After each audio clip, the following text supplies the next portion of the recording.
Aliran nu metal jadi wabah baru seiring surutnya gelombang grunge yang melahirkan embel-embel alternatif pada bentuk rock dan metal yang lain. Band Korn dianggap salah satu pionir. Geraman Are You Ready pada intro lagu Blind pada tahun 1994 dari Korn ibarat sangkakala dimulainya demam baru itu.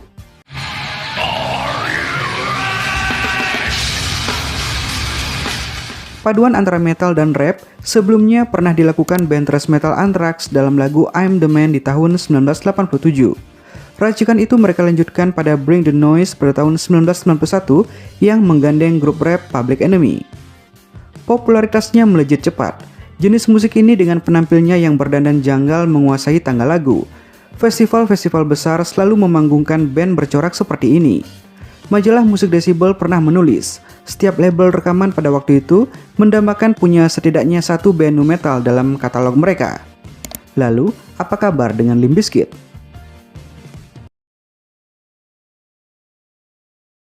Band Limp Bizkit pernah berjaya di ujung dekade 1990-an. Di atas panggung, mereka juga pernah dilempari sampah oleh penonton. Momen pahit pada tanggal 26 Juli 2003 itu dicatat harian Chicago Tribune. Ketika itu Metallica mengajak Limp Bizkit tur bertajuk Summer Sanitarium Tour.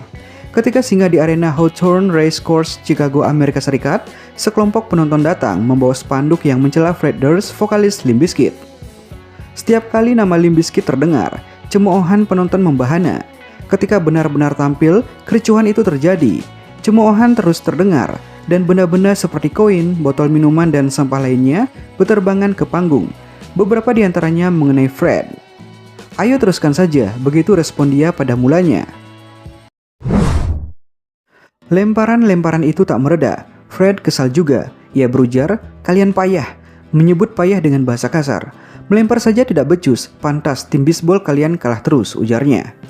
Karena situasi makin tak terkendali, Limp Bizkit turun panggung. Mereka cuma membawakan 6 lagu. Hal itu berujung tuntutan dari penyelenggara acara karena dianggap tidak memenuhi kewajiban. 3 bulan setelah kejadian itu, Limp Bizkit mengeluarkan album penuh ketiga berjudul Result May Vary. Albumnya laris, walau masih kalah laku dibandingkan album sebelumnya yakni Significant Others tahun 1999, album paling tersohor yang pernah mereka bikin. Kritikus berkata lain, situs AllMusic menyebut, album itu tak bermelodi, miskin hooks, dan tanpa tenaga. Pada tahun 2003 itu, angin tak lagi berpihak pada gerombolan nu metal, subgenre metal yang menyisipkan unsur hip-hop. Bisa berupa ketukan drum, pola bass, peracikan sampling oleh disc jockey, dan gaya rap pada vokal. Sebutan lainnya bisa hip metal, rap metal, atau rap rock.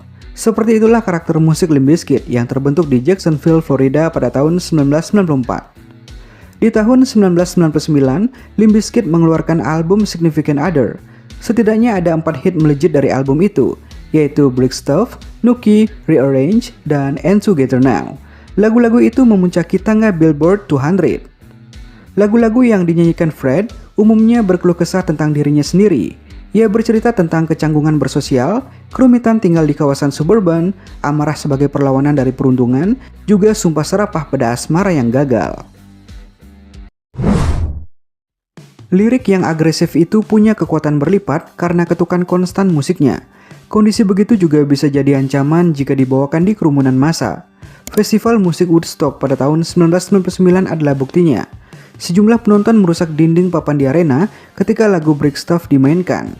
Ada juga laporan kekerasan Jack Newell selama Limp Bizkit tampil. Kontroversi itu rupanya memacu ketenaran Limp Bizkit. Mereka terus menjadi penampil utama di banyak festival di Amerika Serikat dalam rangkaian Family Values Tour bareng Korn, Primus, dan Filter yang musiknya dianggap serumpun. Saking terkenalnya, Fred Durst bahkan bisa berduet dengan penyanyi pop Christina Aguilera.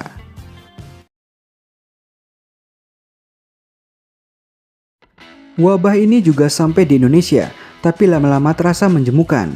Pada pertengahan dekade 2000-an, hip metal mulai turun pamor, tren pun perlahan berganti. Perubahan itu membuat Limp Bizkit memutuskan hiatus pada tahun 2006 dan bereuni lagi 3 tahun kemudian.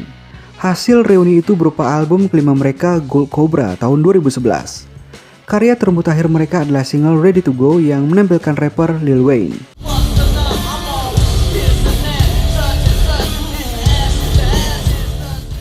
Penampilan Limp Bizkit sebenarnya tak terlalu istimewa.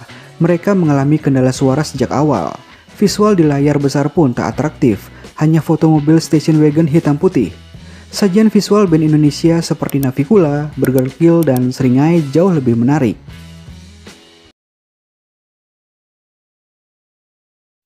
Limp Bizkit memang mempunyai kesamaan warna musik dengan band Rage Against the Machine atau RATM, salah satu band pelopor di genre rap metal.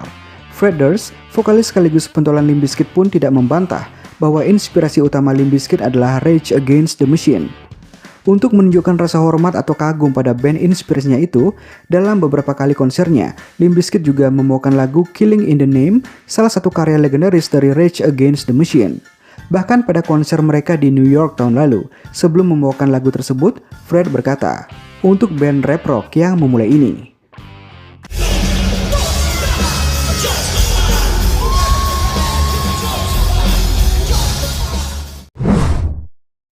bukannya bangga atau senang diakui band sebesar Limp Bizkit sebagai inspirasinya, namun para personil Rage Against the Machine selama ini malah mengaku malu jadi inspirasi Limp Bizkit. Bahkan nih guys, Tim Comerford, basis Rage Against the Machine malah meminta maaf bila selama ini bandnya telah menginspirasi Limp Bizkit. Di mata Tim Comerford, Limp Bizkit tak ubahnya band sampah. "Saya meminta maaf atas Limp Bizkit, benar-benar minta maaf. Saya merasa bersalah karena kami menginspirasi sampah seperti ini," ujar Tim dikutip dari Rolling Stone pada 2 Oktober 2015. Tim Comerford merasa sangat khawatir bila banyak penikmat musik yang salah sangka bahwa antara band Limp Bizkit dan Rage Against the Machine ada keterkaitan, sebagaimana Rage Against the Machine dengan band Audioslave yang telah bubar 2007 silam. Kepopuleran band Limp Bizkit yang mulai memudar dalam beberapa tahun belakangan ini menurut Tim adalah sesuatu yang baik. Hal itu membuat orang-orang tak akan menghubungkan bandnya dengan Limp Bizkit lagi. Mereka sudah hilang, itu sesuatu yang baik. Hanya ada satu dan itu adalah Rage Against the Machine. Dan selama yang saya tahu, kamilah satu-satunya yang penting, pungkasnya. Hidup selayaknya roda yang berputar, terkadang berada di puncak teratas, ada kalanya juga berada di bawah. Seperti halnya yang dialami gembong nu metal kenamaan Limp Bizkit. Tak dapat dipungkiri pula, di penghujung dekade 90-an hingga pembuka kalender milenium, Limp Bizkit merupakan salah satu band rock paling dominan pada masanya. Fred Durst dan kawan-kawan juga dianggap bertanggung jawab atas ekspansi kancah nu metal di jagat planet di masa itu. Namun, seiring bergulirnya waktu, kejayaan Limp Bizkit di panggung hiburan pun mulai perlahan memudar.